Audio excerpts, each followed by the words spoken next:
Stimulants. Caffeine. In North America, most caffeine comes from coffee, tea, soft drinks, and chocolate.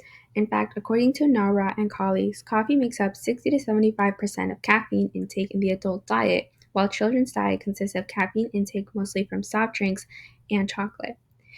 Caffeine derives from plenty of sources, including mate leaves, guarana paste, and other herbal and natural products. Some of the caffeine patterns researchers have found include the following. Women consume more caffeine than men, older students consume more than younger students, and caffeine use and personality traits seem to be related. Caffeine is a minor stimulant. Stimulants can be defined as substances that create energetic feelings, that sensation of increased energy, and a sense of euphoria or being high. Caffeine also belongs to the group of xanthines, which can also be referred to as methylxanthines. Here are some of the effects on the body that result from caffeine intake.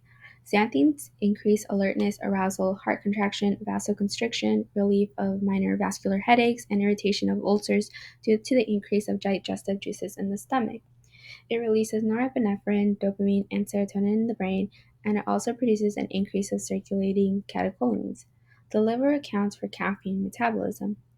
On the right-hand side of this slide, one can also see additional effects on the body from caffeine consumption. Some more effects on the body. With low doses of about 100 to 200 milligrams, effects on the cardiovascular and respiratory systems leads to an increase in heart activity or even no effect at all. At higher doses of more than 500 milligrams, effects on these systems includes an increase in the rate of heart contraction. Xanthines can also cause minor vasodilation, which is the dilation of blood vessels. It is also important to note that the effects on the heart and blood vessels really depends on the caffeine dose and one's past experience with mild stimulants. As for the effects on the CNS or the central nervous system, the effect is most potent here. A caffeine intake of about 100 to 200 milligrams results in enhanced alertness, more arousal, and less fatigue.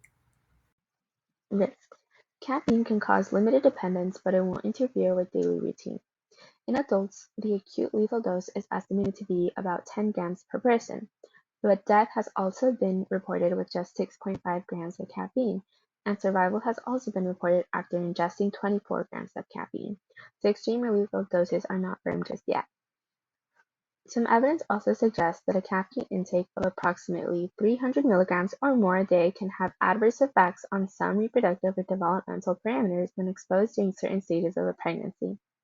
This research stems from observations that approximately 98% of the women at the reproductive age consume caffeine on the regular, whether it's in beverages or through medications, and 72% of women also continue to consume caffeine during pregnancy.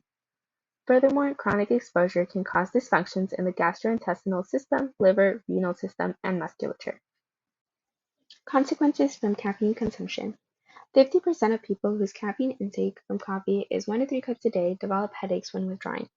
Of those, 10% become significantly depressed, experience anxiety, and become fatigued without their coffee. And on the right-hand side, there are some additional symptoms of caffeine withdrawal. Caffeineism results from high doses. It causes psychological and physical problems. Caffeine toxicity. In adults, symptoms might include nervousness, irritability, and insomnia to sensory disturbance, diuresis, and more. In children, symptoms might include severe emesis, tachycardia, CNS agitation, and diuresis as well. Some additional information on caffeine consumption. Some data shows that acute caffeine intake, which is about 3 to 6 milligrams, can produce an ergogenic effect in exercise done over long durations and intensities. Ergogenic effects would involve anything like having a better physical performance, more energy, etc. Furthermore, in a few double-blind, placebo-controlled, and randomized trials, results have shown the following. Consumption of 75 milligrams has shown to improve energetic mood, while consumption of 100 milligrams has shown a decrease in anxiety. In children, low doses, which is about 2.5 milligrams, can actually improve performance in attention tests. Meanwhile, high doses, which is about 10 milligrams, can actually increase motor activity and speech rate.